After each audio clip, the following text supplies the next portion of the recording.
Hello, everyone. Just going to wait a few seconds for people to come in.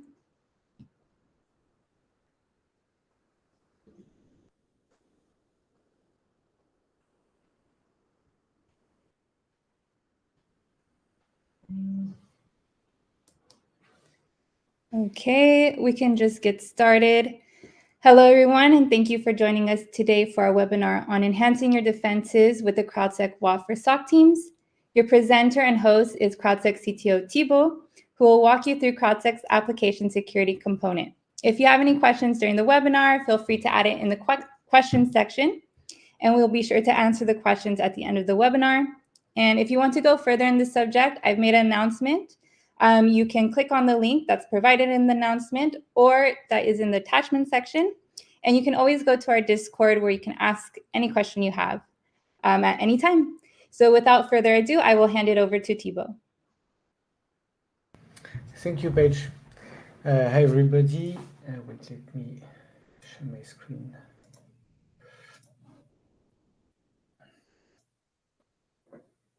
Okay, so hi, everybody. Yes, today we're going to talk about the WAF or AppSec component. I believe that most of you are already familiar with the CrowdSec security engine and the CrowdSec project in general. However, I will refresh a few ideas that will be useful later on in the presentation. So the CrowdSec security engine that we see here is processing, or in the past at least was processing, mostly logs.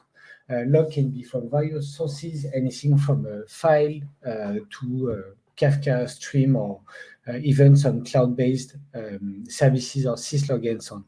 Those logs are then parsed using parsers and are matched against scenario to detect usually like security attacks and so on that might lead to remediations.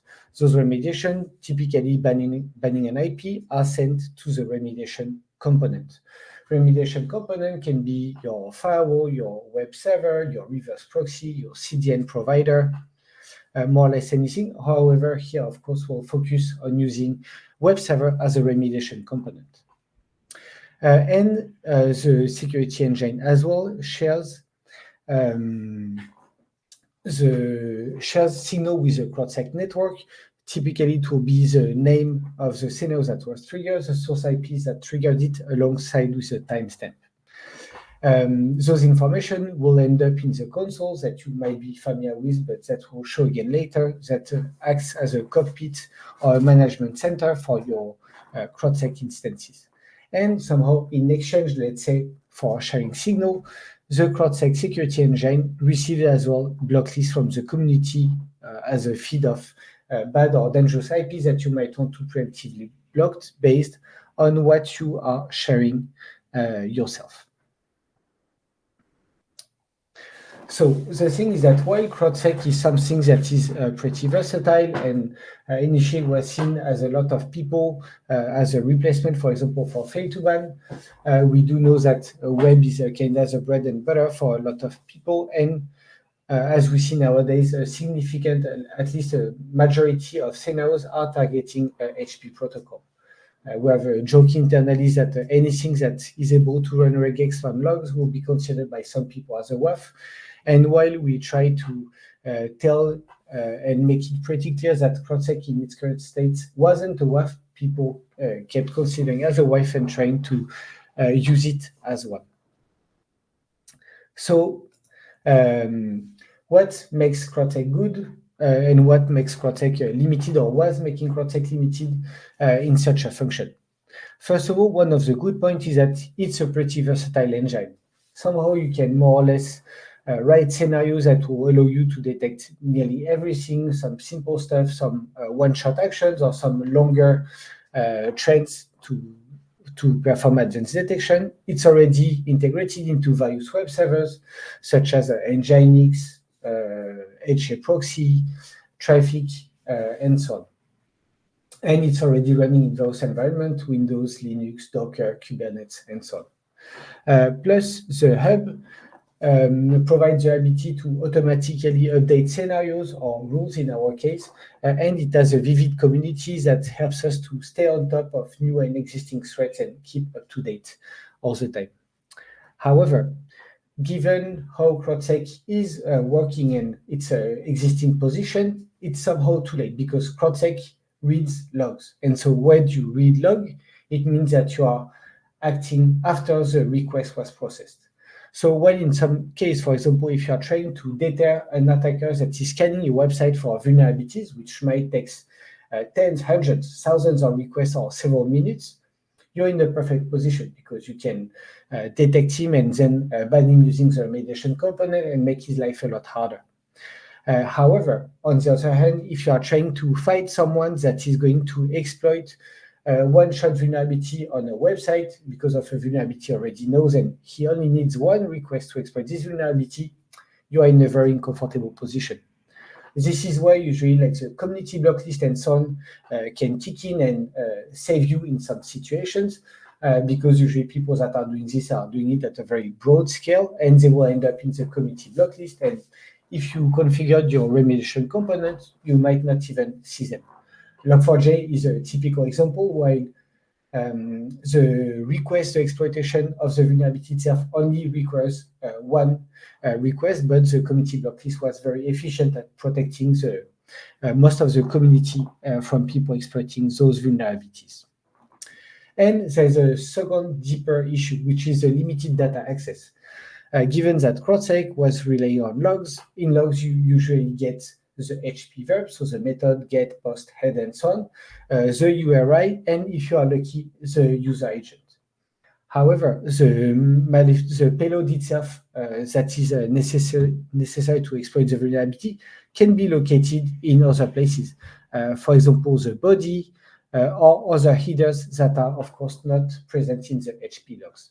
So we were only able to detect some classes of vulnerabilities or some vulnerabilities. And so here we are again, what started initially as an internal joke has become a reality, and we have the need to offer a WAF feature in CrowdSec. For the record or for the joke, like more than a decade ago, with some of the people that are currently working with us at CrowdSec, we created a WAF called Nexus that was a WAF for Nginx, and people are still coming up to these days asking us for stuff about Nexus, which means that there's still room for good open source WAF in the current state of the situation. So with that being said, before we jump right into it, we took a few choices, or we made a few choices based on some more or less personal opinions. First of all, we decided that we didn't want to write a WAF engine from scratch. While it's maybe the funniest part of the project, we didn't have time for this. Somehow we are still a startup, a small company, so we need to allocate our resource in an efficient way. So we picked Coraza. Coraza is a Golang project. It's a ModSec compatible WAF engine. Actually, it's something that is very inspired from ModSec philosophy, simply it's in Golang, which is fitting for us because CrowdSec is in Golang. And while I personally, and I think I'm not the only one,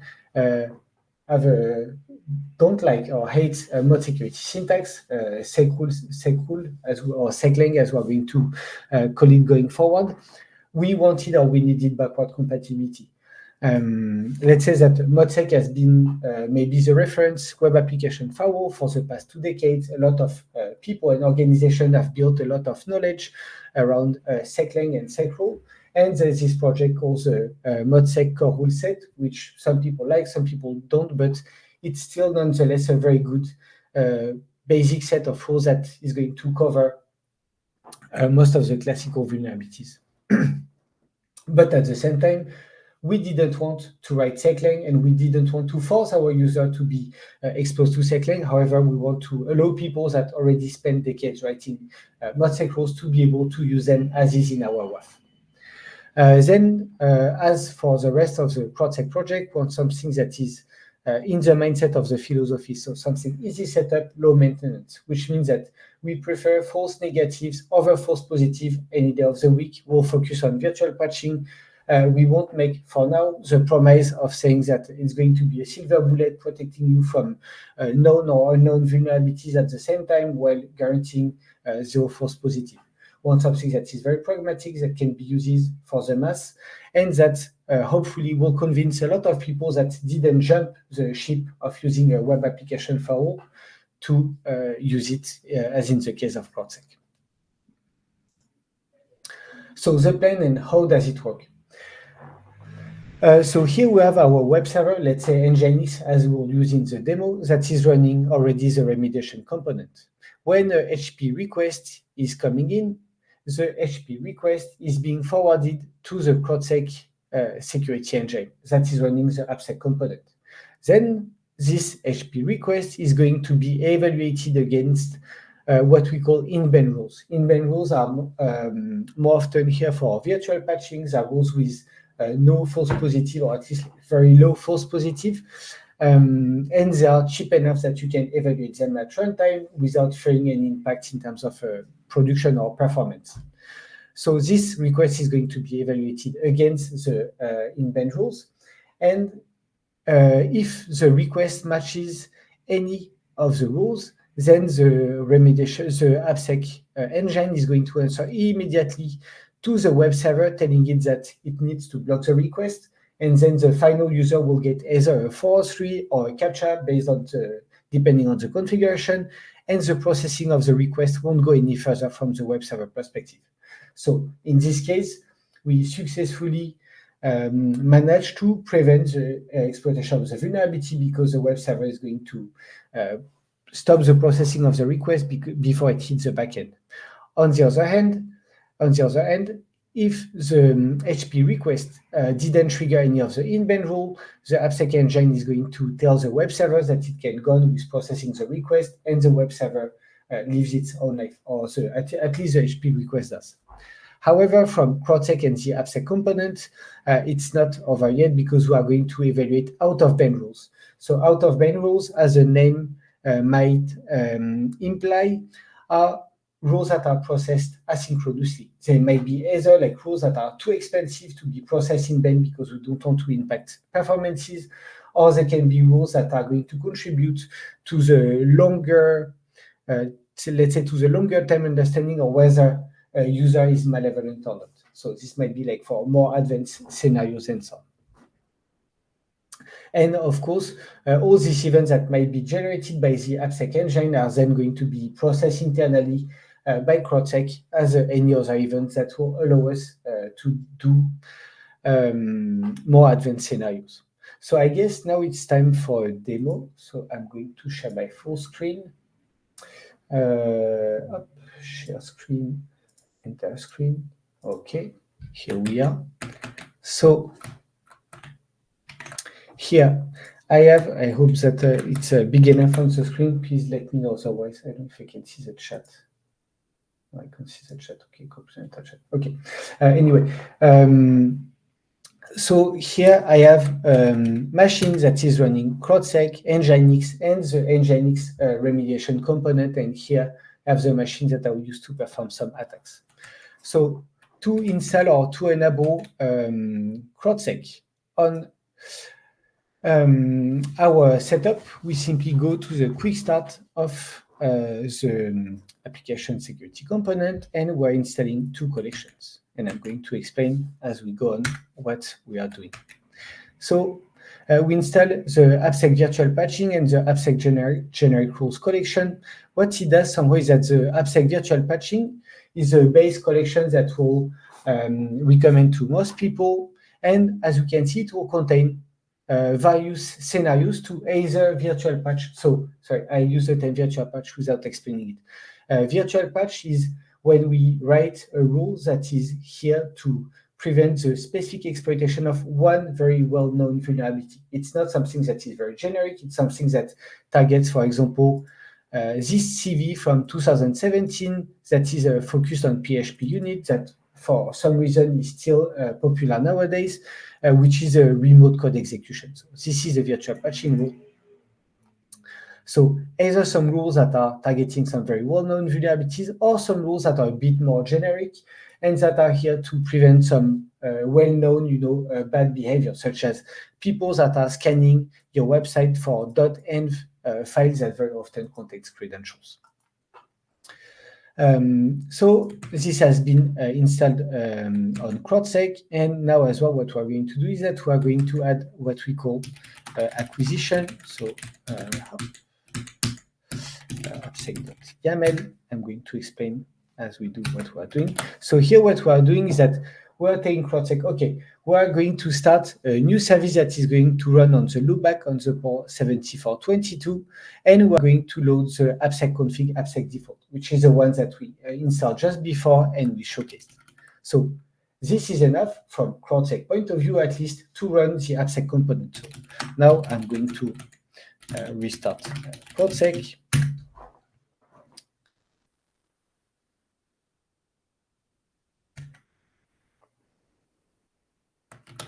If we look at the logs of CrowdSec, we can now see that CrowdSec, when starting, tells, okay, I'm creating a TCP server on the loopback port 7422, and AppSec Runner is ready to process it. So CrowdSec is now ready to process some HP requests from the remediation component. So now we are going to go over to the remediation component. Here we are using Nginx with its associated remediation component. We are going to go into the configuration of our Nginx remediation component, and we are going to add the AppSec URL. So here what we are doing is simply that we are telling Nginx, or to use the remediation component of Nginx, hey buddy, look, there is now an AppSec engine that is available for you. Please forward your request to this URI, and your request will be able to be analyzed and protected. Okay, and so we do this as well. So now we can restart Nginx. Okay, so once we restart Nginx, we are going to keep an eye on the CrowdSec logs. So we have our setup done and running. So here I have my machine that we use for the demo purpose of the attack. What I'm going to do is that we're going to verify that things are running correctly. Okay, I have here, I'm accessing my website, everything is fine. However, if now I do, for example, try to access .env file on my website, I get a force-free forbidden. Why? Because as we saw just before in the AppSec virtual patching, we have a rule that is here to prevent people trying to access URIs that once lowercase are ending with .env. And so if we look back at our CrowdSec, and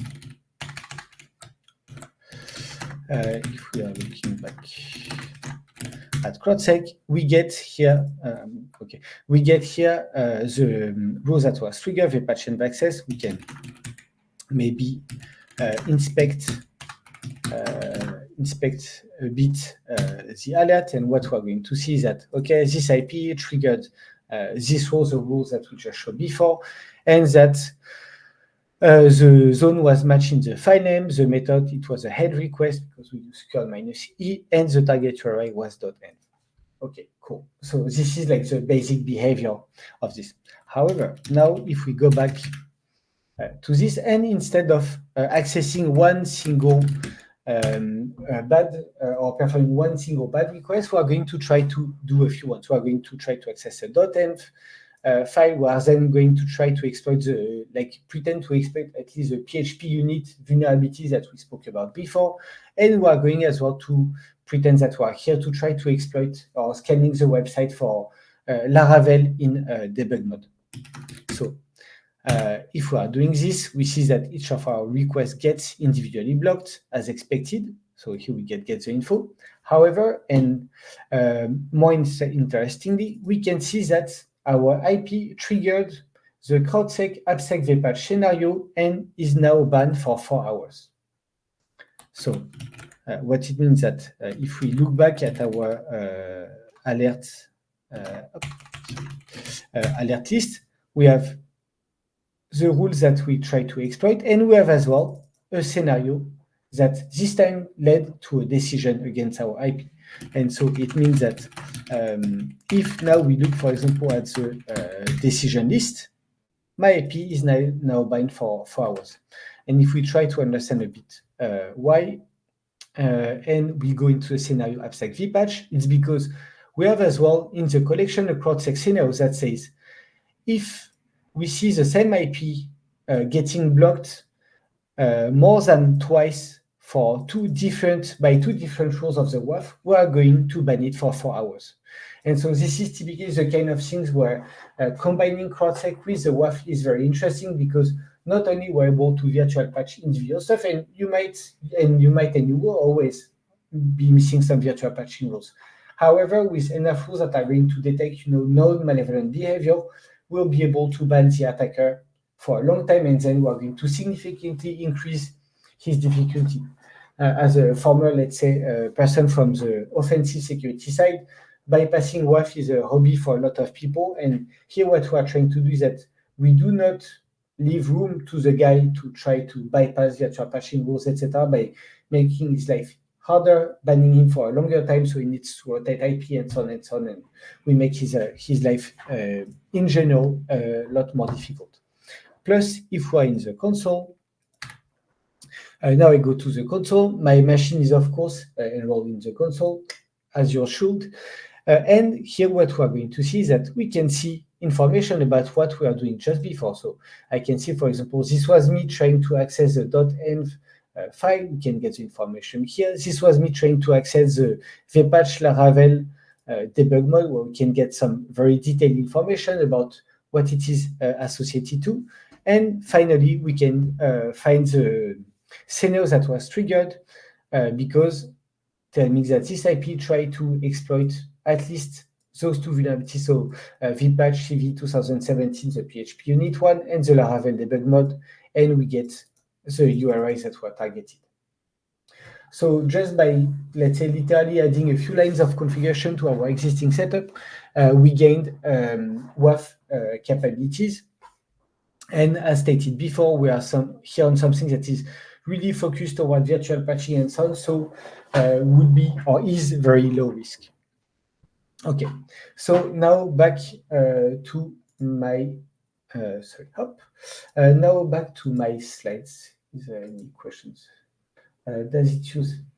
So I'm going to pick some question as a flag. Does it use OpenAppSec? No. So it's not. It doesn't use OpenAppSec. It's using Coraza. Coraza is a Golang ModSec compatible WAF engine, for the pure reason that AppSec is partially, let's say, open, and a lot of the interesting stuff is behind the paid version of the more advanced license, while we are working with OpenAppSec for the stuff. And in terms of performance, you can find a link. I think we did a blog announcement, or even in the documentation, we linked, I believe, some performance stuff. So you can find it here in the chat. Wait, I will share my screen again. Sorry. You can find it here in the chat, and I will answer to you later. Okay, sorry. So back to my slides. Okay, so the obvious part is that, okay, we gain the ability to virtual patch and write some general rules. We can use our existing bouncer, so we don't have to deploy a lot of new stuff. We can live on the stack that we do know, and we can use both the Seclang syntax, so not security syntax, or our custom DSL. It's something I didn't really show, but I'm going to show right now. So, for example, if we look, this is our DSL that you can find in the documentation. Here, for example, I say, oh, we want to take the URI, lowercase it, and want to look for something that ends with this. But at the same time, we are allowing people. We are allowing people to use native mod security rules. You might or might not be familiar with the CRS project, so the core rule set, but here typically you can have rules that embark either directly Seclang directives, or that are including files that are actually made of Seclang rules, so the native mod security language and configuration syntax. In the case of the CRS, as a bonus, those files are managed by the hub, so they will be automatically updated, and we can automatically push updates to the core rule set to our users. So yes, so the rules are managed by the hub, so you get auto upgrade for free, and it integrates seamlessly in the console as we showed earlier. Then a few of the less obvious advantage, in our opinion, to this approach. First of all, the distributed setup. As you might have understood, the web server is not the one doing the heavy duty. The heavy duty is done by CrowdSec and the AppSec engine that can be on another machine because they are communicating through a HP API together. And as well, it means that typically, if you are running, for example, I don't know, let's say a farm of Nginx or HA proxy reverse proxy, you can have several Nginx or HA proxy machines that are going to be using actually the same WAF engine at the back, that is the AppSec instance. And as well, it means that if you are using various web servers, such as Nginx on one, traffic on the other, they all can use as well the same AppSec engine at the back. So it's something that is making it a lot easier for people in, let's say, more industrial setups, such as MSPs and MSSPs, where you don't want to manage each server individually and you are more in the era of cattle. Let's say that this approach makes it a lot easier.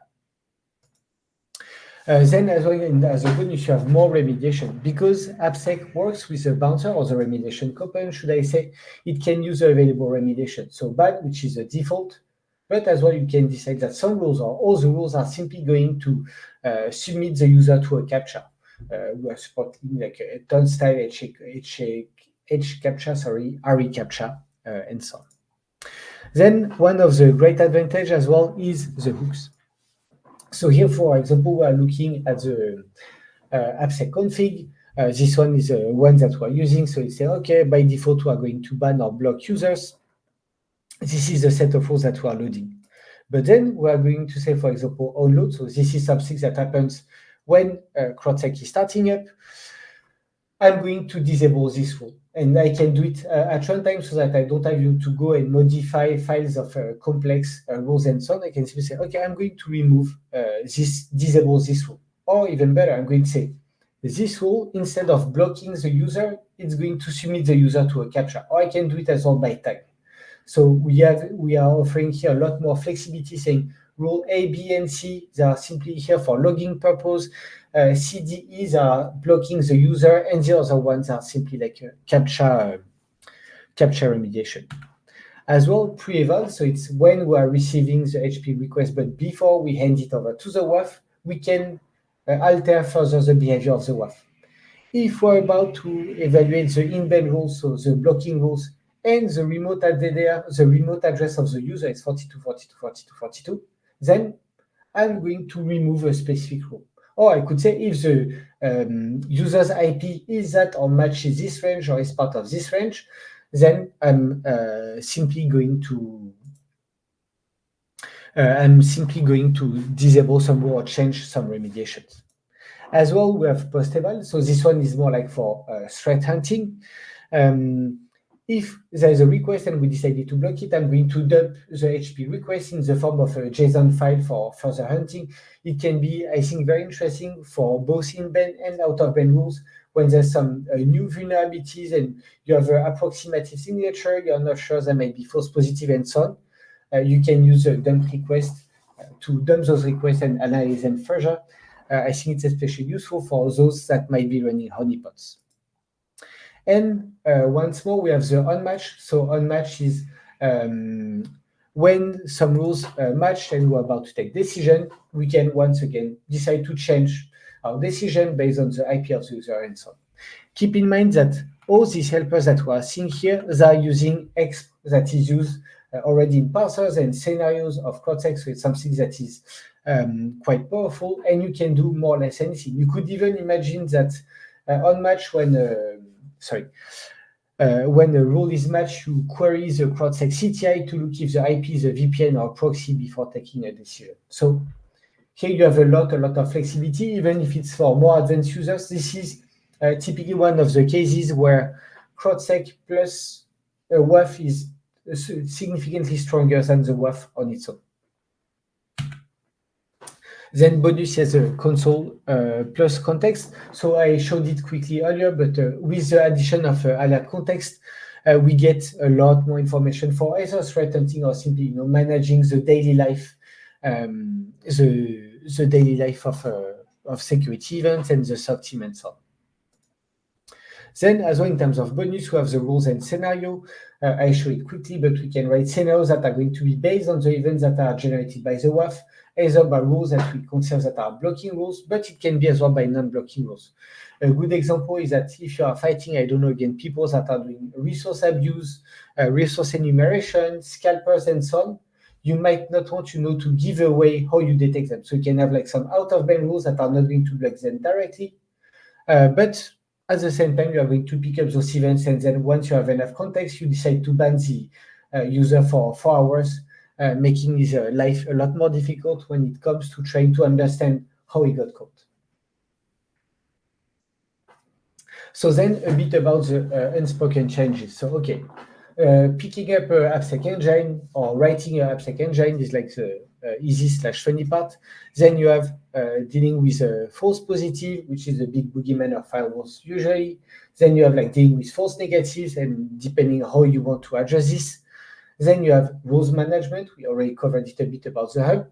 And then we have managing contributions. And this is why it's rather interesting. Like in the hub of CrowdSec, we have currently, I don't have the exact number, but we have more than 90 contributors. And especially when it comes to WAF, you don't want false positive, and false positive are so easy to happen. And false negative can be an issue too, because a WAF that is full of false negative is a WAF that is useless. So here what we are doing is that you can look it up because it's public in both the documentation in the hub, is that we're using Nuclei. So Nuclei is a framework that is used very commonly to write exploits for web applications, so we don't have to reinvent the wheel. So we're using Nuclei templates that we ask people to provide alongside their signatures. So we have a way to test the actual efficiency of the rule and audit easily what the rules are doing. And then we are as well using like ton of logs of true negatives. So innocent logs, like hundreds of megas that we gathered a bit everywhere, etc. And we run all the rules at the same time against this pile of logs to ensure that it doesn't trigger too many false positives. So this is the approach that we are currently using, because we know that having open repositories where we accept contributions for something as sensitive as a WAF that is by essence blocking can be something very tricky, and from past experience, it can be one of the greater challenges. So we are currently using this approach. So far, it seems to be very efficient, but we'll see how it holds in time. So what is next? As we are reaching the end of the presentation, we're adding support for more web stacks, so both web servers such as HA Proxy or Apache 2, but as well serverless environments such as AWS Lambda, because the design is very suitable for this kind of things. And I see it's Alexandre that was asking as well about machine learning and so on. So Coraza, while it serves the purpose of being ModSec compatible, has many limitations, should I say, and I don't believe specifically in the ModSec philosophy. We are working on some machine learning models that are very soon to be available in the open source project as usual, and that will be distributed and available directly within the engine. So this is something that we're actively working on. We have the chance of having like a very, very significant pool of data to work with to ensure that we have no false positive. And it's something that we are actively working on. And I think a paper will be published alongside the implementation for people that want to look into it. But it's something that we are very, very excited about. And as well, more specialized virtual Apache collections. For example, we published very recently, I think a few days ago, virtual patching collection specifically dedicated to WordPress, because WordPress is it's a provider of web shells since the 90s. But if, for example, you have some software or application in mind that is worth a very dedicated virtual patching collection, because it's both very popular and a huge source of vulnerabilities and web shells, please don't hesitate to reach out to us, and we'll be happy to look into it. That's it for me today. I'm going to look at the questions, but as usual, if you have any further questions, please don't hesitate to join us on Discord. So, Alexandre, how can I see the questions? Because I see there are questions. Can see Alex. I believe we have one more question you may not have answered. Thibault? Yes. Yeah, but I don't know it's okay. Wait. I found it. Okay. Active. With hooks, you can skip to send static HP request.